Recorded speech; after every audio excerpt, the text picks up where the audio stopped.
तुम्हें एआई से असली में एप्लीकेशन सही तरीके से कैसे बनाते नहीं आता, क्योंकि there is a very thin line when it comes to vibe coding and AI assisted development.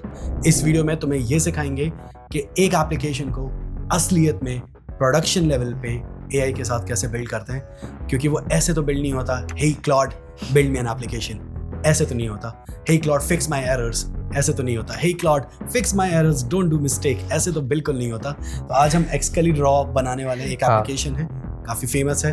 अंकुर, उसमें क्या खास होने वाला है इस पूरे एप्लीकेशन को बिल्ड करते वक्त? तो भैया इसमें खास ये होने वाला है कि इसमें एआई और मैंने दोनों ने मिलकर यहाँ पे डिसाइड किया कि हमें एग्जैक्टली बनाना क्या रहेगा, उसमें हम क्या क्या चीज़ें यूज़ करने वाले, हर एक लाइब्रेरी, हर एक पैकेज हम दोनों ने मिलकर डिसाइड किया है। और इस पूरी एप्लीकेशन में मैंने सिर्फ 0.1% ऑफ द कोड लिखा है, बाकी पूरा काम एआई ने करके दिया है। एंड हम लोग आपको बैड पैचेस दिखाएंगे इसमें। ये एक टेलर्ड वीडियो नहीं है कि हम आपको फाइनल, हमने ये एप्लीकेशन पहले से बना रखा है और बस उसे एक बार और आपके सामने बना रहे हैं, ये वो नहीं है। हम रियल में आपको रियल प्रोसेस दिखाएंगे कि कितने फेलियर्स आते हैं और उन फेलियर्स से कैसे लड़ते हैं। तो बड़ा मजेदार वीडियो होने वाला है, तो लास्ट तक बने रहो। एक काम करते हैं, वीडियो शुरू करते हैं, लेट्स गो। अब देखो हो क्या रहा है ना कि अब अगर डेवलपर्स को कुछ भी एप्लीकेशन बनानी रहती है, इवन कोई सा फीचर भी हमें बनाना रहता है, तो हम डायरेक्टली हमारी आईडी मतलब वीएस कोड या इंटीग्रेविटी इन्हें ओपन नहीं कर रहे होते हैं। हम पहले जाते हैं किसी एक एआई के पास, वो जेमिनी हो सकता है, वो क्लॉड हो सकता है, वो जीपीटी हो सकता है। इधर पे आके करते क्या, मतलब क्या इसको ओपन क्यों कर रहे हैं? तो इसको ओपन हम इसलिए कर रहे होते हैं कि हम इस पे पहले पूरा प्लान एक डिस्कस करेंगे इससे कि भाई मुझे ये एप्लीकेशन या ये फीचर मुझे डेवलप करना है, एग्जिस्टिंग एप्लीकेशन मेरी कुछ कुछ ऐसी है, तो उसका एक प्लान मैं तुम्हारे साथ क्रिएट करना चाहता हूँ कि मैं वहाँ पे क्या-क्या यूज़ कर सकता हूँ, मुझे क्या यूज़ करना चाहिए, क्या अच्छा रहेगा एंड ऑल, ये सारी चीज़ें हम यहाँ पे डिस्कस कर रहे होते हैं। जैसे कि स्केलीड्रॉ जो हमारी एप्लीकेशन है, वो एप्लीकेशन हम यहाँ पे बनवाएँगे। तो वही प्लान यहाँ पे डिस्कस करते हैं। तो देखो, अब मैं यहाँ पर इसको एक प्रॉम्प्ट दूँगा और इस प्रॉम्प्ट के अंदर अपन लगभग सारी चीज़ें यहाँ पे बोल रहे होंगे, भाई मुझे क्या-क्या क्रिएट करना है। अब देखो प्रॉम्प्ट अपना क्या है, I want to develop an application using HTML CSS JS, this application is kind of Excalidraw feature, कि भाई जो ये एप्लीकेशन है ये काइंड ऑफ इसका एक्सकेलीड्रॉ, एंड यहाँ पे नहीं है तो बस प्रॉम्प्ट में लिख रहा था, तो उसमें कुछ चीज़ें इसमें देखा नहीं है। एंड फीचर्स इसके अंदर क्या क्या होने वाले हैं, इसको एक बार पूरा पढ़ सकते हो कि यहाँ पर मैंने एक्जैक्टली कौन कौन से फीचर लिखे हैं, वीडियो पॉज करके तुम इसको पढ़ सकते हो। तो देखो अब ये जो मेरा पूरा प्रॉम्प्ट होने वाला है, एंटर करूँगा, फिर एआई मुझे यहाँ पर कुछ चीज़ें बताएगा, लेकिन अभी वो बहुत अच्छे से नहीं बता पाएगा। क्यों? क्योंकि अभी मैं उससे क्या चाह रहा हूँ कि भाई आप मुझे क्या करके दो, मतलब कि आपसे क्या एक्सपेक्टेशन है मेरी, वो मैंने उसको नहीं बताया, कहीं पे भी ऐसा बताया नहीं। तो अब मैं उसको वो जो बताऊँगा कि मैं एक्ज़ैक्टली एआई तुमसे क्या चाहता हूँ, तो अब वो बताते हैं। तो अब मैंने इसको यहाँ पे एक्ज़ैक्टली बता दिया कि भाई मुझे आपसे क्या चाहिए। तो what I want from you, create a plan to make this application with the above feature, decide correct library and packages for this with me. तो अब इतना मैं करता हूँ यहाँ पर एंटर।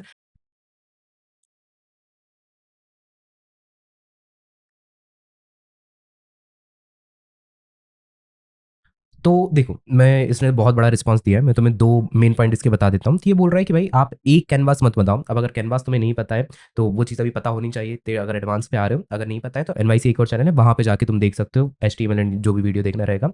बट अभी के लिए देखो, ये क्या बोल रहा है कि आप एक कैनवास क्रिएट मत करो, आप 3 अलग-अलग कैनवास क्रिएट करो, बैकग्राउंड कैनवास, मेन कैनवास और ओवरले कैनवास, जिसमें अलग-अलग रूल रहेंगे कि भाई जो आपका बैकग्राउंड कैनवास है, इसमें से ग्रिड और डॉट्स रहेंगे, जो अपने dot, dot, dot, dot FigJam file में अगर तुमने देखा होगा तो वहां पे अपन को देखने के लिए मिलता है।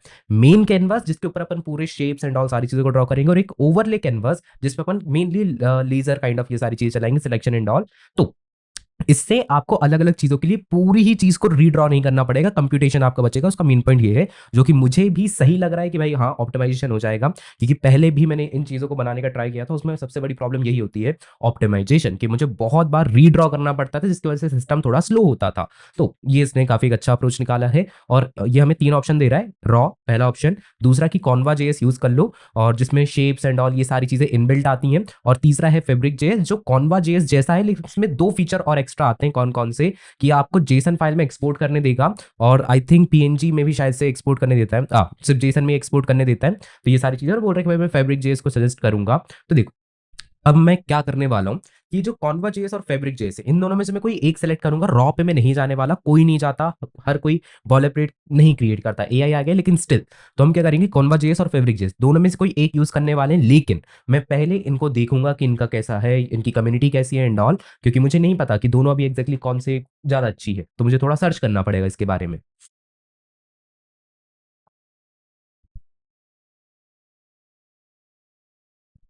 तो देखो, मैंने ना दोनों का थोड़ा रिसर्च किया कि भाई कौन-सा क्या ज़्यादा अच्छा है। तो जो तुम्हें अभी यहाँ पे लेफ्ट साइड पे दिख रहा है दैट इज़ ऑन कॉन्वा जेएस की ये कॉन्वा जेएस के बारे में है। अब इसके कुछ अच्छे खासे बेनिफिट्स हैं। कॉन्स क्या है कि framework syncing user point out that bridging the internal canvas and all ये थोड़ी-सी प्रॉब्लम करता है। But vanilla canvas is often easier ये ईज़ी पड़ता है। बट जो फैब्रिक जेएस है, फैब्रिक जेएस में एक और प्रॉब्लम है। फैब्रिक जेएस में थोड़ी प्रॉब्लम ज़्यादा है कि अगर हंड्रेड्स ऑफ शेप्स को तुम रेंडर करोगे तो ये परफॉर्मेंस इश्यू लेता है। डॉक्यूमेंटेशन इसकी बहुत खराब है मतलब बहुत खराब तो नहीं बट डिफिकल्ट है। नो ऑफिशियल फ्रेमवर्क की अनलाइक कंप्यूटर दिस इसका रिएक्ट का कोई सा फ्रेमवर्क है नहीं। तो अगर हम आगे जाके स्केल करते हैं कि अगर हमें नॉर्मल वनीला जावास्क्रिप्ट से रिएक्ट पे जाना रहेगा तो ये प्रॉब्लम कर सकता है। तो अगर मैं यहाँ पे फेब्रिक जेएस पे गया तो वही प्रॉब्लम है, लेकिन अगर मैं कॉन्वा जेएस पे जाता हूँ तो कॉन्वा जेएस मेरे लिए यहाँ पे हेल्प कर देगा। तो अब हमारे पास यहाँ पे एक आंसर है कि हम यहाँ पे क्या सिलेक्ट करने वाले Konva JS Konva JS use करेंगे for the tool bar panel यूएस टेस प्योर वनीला जेएस और user tiny reactive helper pure vanilla JS Alpine JS lightweight reactivity open to React Vue it helps. ठीक है, let's go with pure vanilla JS पे भी चलते हैं और अब वो हमें एक final plan I think create करके देगा तो वेट करते हैं थोड़ा और। तो अब उसने हमारे लिए क्या क्या कर दिया है एआई ने एक प्रॉपर प्लान क्रिएट कर दिया है कि आपको कौन सी चीज़ किसके लिए यूज़ करनी है। ये पूरे प्रॉपर पॉइंट उसके दिए हैं, वीडियो पॉज करके देख सकते हो। एंड उसने एक स्टेप हमें बता दी कि भाई इस स्टेप में हमें करना है, लेकिन अब मैं एआई से बोलूंगा कि आप मुझे एक प्रॉम्प्ट लिख के दो जिस प्रॉम्प्ट को मैं यूज करूंगा एंटी ग्रेविटी के अंदर और एंटी ग्रेविटी से ये सारी चीजें सेटअप करने के लिए बोलूंगा। तो अब मैं उससे यही सेम चीज करने वाला हूँ। तो अब ये जो उसने एक प्रॉम्प्ट दिया है इसे मैं पूरा पढ़ूंगा और देन फिर उसको डिसाइड करूंगा भाई कुछ चेंजेस करने हैं या as it is copy paste करके हमें एंटी ग्रेविटी को पास करना है।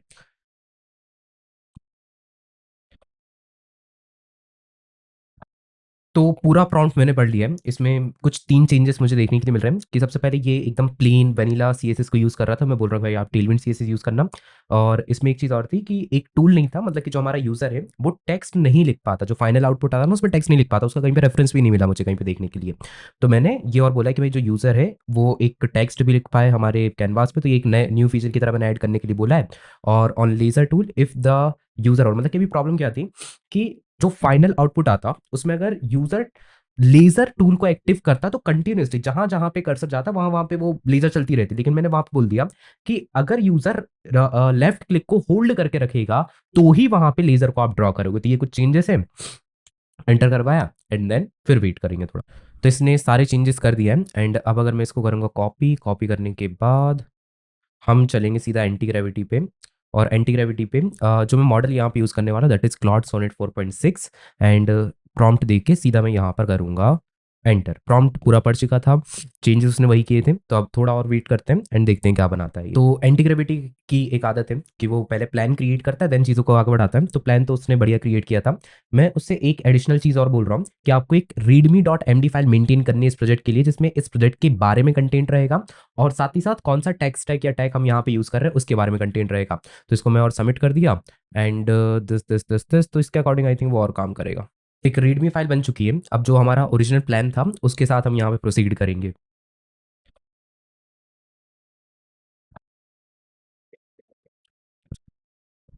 तो देखो, अब जो एआई ने बना के दिया है इट्स वर्किंग लाइक सच में काम कर रहा है। अगर मैं यहाँ पर आऊँगा तो जो कीज़ है उसके अकॉर्डिंग अगर मैं उनको प्रेस करता हूँ तो ये काम करता है। मैं यहाँ पे जो इनका स्ट्रोक है इसको मैं चेंज कर सकता हूँ। तो अब देखो एआई ने जो बनाया है वो प्रॉपर तरीके से काम कर रहा है। हमारे पास यहाँ पे टूल्स आते हैं, इन्हें मैं एक्सेस कर सकता हूँ।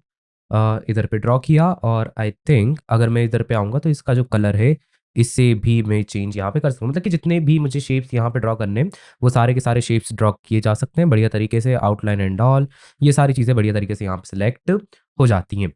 तो प्रॉब्लम क्या है? प्रॉब्लम थोड़ी बहुत है, थोड़ी बहुत प्रॉब्लम्स हैं। जैसे कि ये जो पेन टूल है ये उतना अच्छा मेरे को नहीं दिखता। एक चीज़ ये भी है, टेक्स्ट जो है अभी वो काम नहीं करता है। लेज़र वाला जो पार्ट है, लेज़र वाला पार्ट जो है ये काम करता है। लेकिन इसमें तुम अगर देखोगे जो सिलेक्ट वाला टूल है, ये दिस वन, ये कुछ यहाँ पे अगर तुम देखो तो सिलेक्टर टूल का जो रेक्टेंगल है वो बनता है।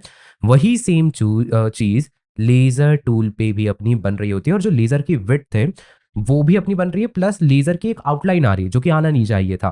तो ये कुछ चीज़ें हैं, इसको मुझे फिक्स करवाना है। इसके लिए मैं एक और प्रॉम्प्ट दूंगा। बाय द वे इतने में उसने कितना टाइम लगा दिया? तो उसने समवेयर अराउंड आधा घंटा 45 मिनट लगाया था इस पूरी चीज़ को बिल्ड करने के लिए। तब एक फॉलो अप प्रॉम्प्ट में उसे और दूंगा ताकि इसको वो थोड़ा और इंप्रूव कर पाए। अभी बाय द वे ये जो फीचर्स हैं इन्हें मैंने टेस्ट नहीं किया है। तो अगर मैं लोड जेसन, ठीक है इसको तभी हटाते हैं, सेव जेसन करते हैं तो एक जेसन फाइल यहाँ पर अपलोड हुई है। इसको एक बार रिलोड किया, लोड जेसन पे आते हैं एंड डाउनलोड्स। सो ओके, सो ये जो फाइल है ये कहाँ पे गई है? ये कहाँ पर गई है? शो इन फाइंडर अगर चेक करें, शो इन फाइंडर, अभी शो इन फाइंडर नहीं दिख पा रहा है। ठीक है, तो ये जो भी फाइल है ये फाइल यहाँ पे डाउनलोड का काम नहीं कर पा रही है। और अगर मैं पीएनजी यहाँ पे अगर डाउनलोड करूँगा तो पीएनजी में भी प्रॉब्लम जा रही है अभी के लिए। ठीक है, तो फीचर्स ने बनाया है लेकिन ब्रोकन फीचर्स हैं काफ़ी सारे। अब ये जितनी भी ब्रोकन चीज़ें हैं इनका एक फॉलो अप प्रॉम्प्ट मैं उसको देने वाला हूँ और बोलूँगा भाई इसको आप फिक्स करके दे दो। तो एक प्रॉब्लम और है जिसमें मैंने नोटिस किया था, मैं इसको ड्रैग नहीं कर पा रहा। लाइक अगर मैं यहाँ पर आऊँगा तो मेरी एक आदत है या एक अच्छा एक्सपीरियंस रहता है कि मैं टू फिंगर से अगर मैं ट्रैक पैड पे टू फिंगर को ड्रैग कर रहा हूँ तो उसके अकॉर्डिंग ये जो मेरा बोर्ड है ये बोर्ड भी उसके अकॉर्डिंग ड्रैग होना चाहिए। तो ये एक फीचर मैं यहाँ पर और ऐड करने के लिए बोलूँगा। तो अब जितने भी मेरे यहाँ पे ब्रोकन चीज़ें थी उन सब के बारे में मैंने यहाँ पे बता दिया, प्रॉपर एक प्रॉम्प्ट लिख दिया, एक बार पढ़ सकते हो। एंड अब इसे मैं कर रहा हूँ एंटर। एंटर करने के बाद कुछ चीज़ें और ये फिक्स करेगा।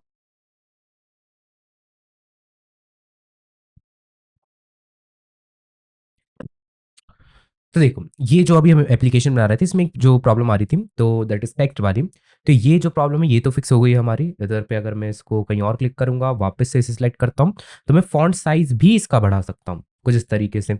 कलर इफ आई से तो कलर भी मैं इसका चेंज कर सकता हूँ। तो बढ़िया तरीके से चल रहा था। साथ ही साथ अगर मैं यहाँ पर आऊँ और इस जगह पे कुछ भी चीज़ इंपोर्ट करता हूँ, फाइल्स क्रिएट करूंगा, फाइल्स नहीं कुछ शेप्स क्रिएट करता हूँ और पीएनजी में अगर एक्सपोर्ट करूंगा। सो लेट्स से ये रही अपनी पीएनजी, इसे किया सेव और इसे किया वापस से ओपन। तो ये यहाँ पर पीएनजी बढ़िया तरीके से एक्सपोर्ट हो रही है, बढ़िया तरीके से ये काम कर रहा है। अब एक प्रॉब्लम इसमें अभी भी स्टिल है, जैसे कि अगर मैं सेव पर आऊँगा, सेव जेसन पे क्लिक किया एंड ये हो गई सेव। जो अपनी जेसन फाइल रहती है सेव हो जाती है। लेकिन अगर मैं वापस से इसको किया रिलोड और लोड जेसन पे आऊँगा और सेम फाइल को अगर वापस से मैं ओपन करता हूँ तो इसमें पता नहीं क्या प्रॉब्लम हो रही है। बट सिर्फ लास्ट या बोल सकते हो एक सिंगल एलिमेंट को ही वो एक्सपोर्ट कर पा रहा है या इंपोर्ट कर पा रहा है। ये एक प्रॉब्लम हमें वहाँ पे देखने के लिए मिल रही है। तो ये एक इशू यहाँ पे जा रहा है। अब इसको हमें और फिक्स करवाना पड़ेगा क्योंकि लगभग अपना पूरा काम हो चुका है। लेजर वाला फीचर है ये बढ़िया तरीके से काम कर रहा है। पेन वाला जो अपना फीचर है ये भी बढ़िया तरीके से अपना काम कर रहा है। तो बढ़िया चल रहा है ये। बस लास्ट में हमारे पास एक फीचर बचता है that is save to JSON and load JSON file. इसको हमने थोड़ा सा फिक्स करना है। अच्छा देखो, तो मैंने यहाँ पे प्रॉम्प्ट दे दिया हूँ ये प्रॉपर तरीके से। अब एक चीज़ और हुई थी बीच में, बहुत बड़ा सेशन हो गया था ये, लगभग 1 डेढ़ घंटा मुझे यहाँ पे वेट करना पड़ गया। सो देखो हुआ क्या था बीच में कि जो मेरे क्रेडिट थे क्लॉड मॉडल के वो खत्म हो गए थे।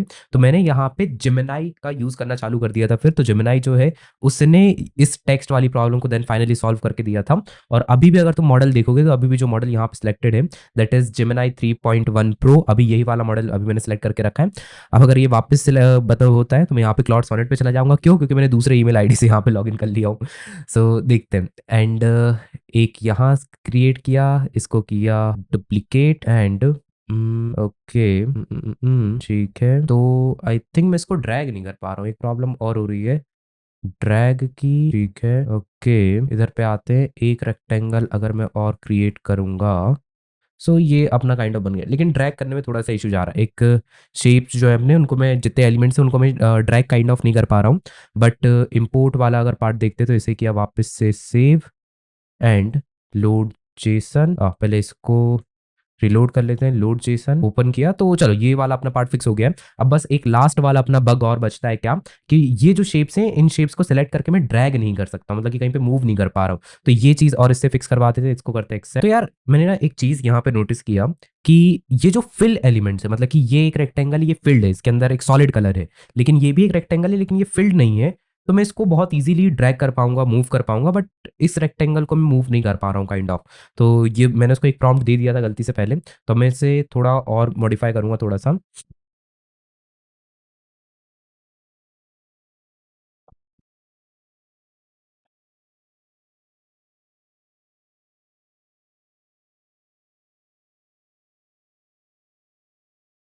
तो देखो अभी भी यहाँ पे सेम प्रॉब्लम परसिस्ट करती है कि अगर मैं यहाँ पे एक शेप बनाता हूँ, एक एलिमेंट बनाता हूँ और इसको ड्रैग करने अगर जाता हूँ तो ये ड्रैग नहीं हो पा रहा है।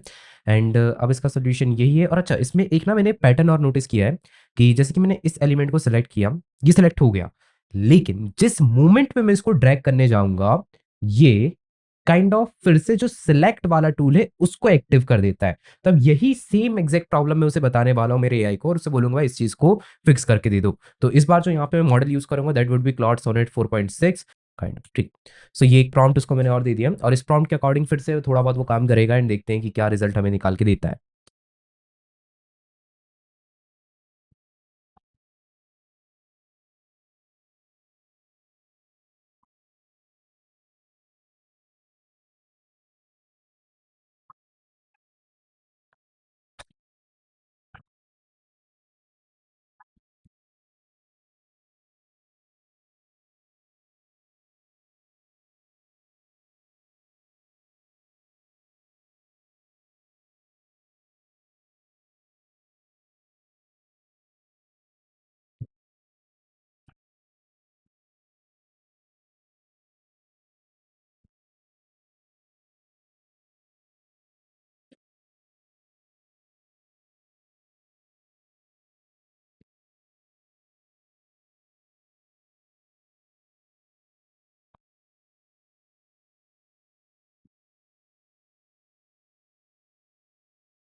तो अब देखो ना, एक यूनिक प्रॉब्लम हो रही है। मतलब प्रॉब्लम क्या है कि ये कभी काम कर रहा है, कभी काम नहीं कर रहा है। जैसे कि अभी ये काम कर रहा है, बट मतलब अभी काम नहीं कर रहा था एंड अब अगर मैं इधर पे आऊँगा तो ये काम कर रहा है।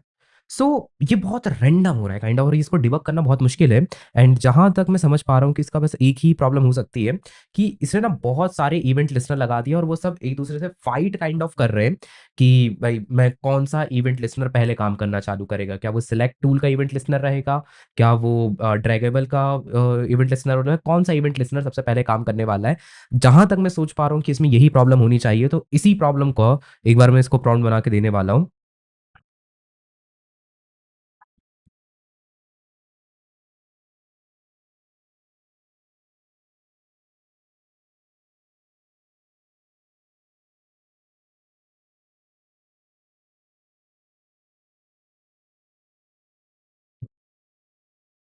तो फाइनली यहाँ पे प्रॉब्लम सॉल्व हुई है एंड बहुत ज़्यादा टाइम इसने ले लिया एंड मैंने एक नई चैट इसमें क्रिएट किया था। अब प्रॉब्लम इसने कैसे क्या सॉल्व किया है, तो प्रॉब्लम कैसे आइडेंटिफाई हुई थी। तो प्रॉब्लम ये हो रही थी कि ये एक इवेंट लिस्टनर इसने लगाया था, लेकिन वो इवेंट लिस्टनर चेक नहीं कर रहा था काइंड ऑफ कि जो अभी पॉइंटर है वो कहाँ से ड्रैग करना चालू कर रहा है। क्या वो एलिमेंट के अंदर से ड्रैग करना चालू कर रहा है, क्या वो एलिमेंट के बाहर से ड्रैग करना चालू कर रहा है।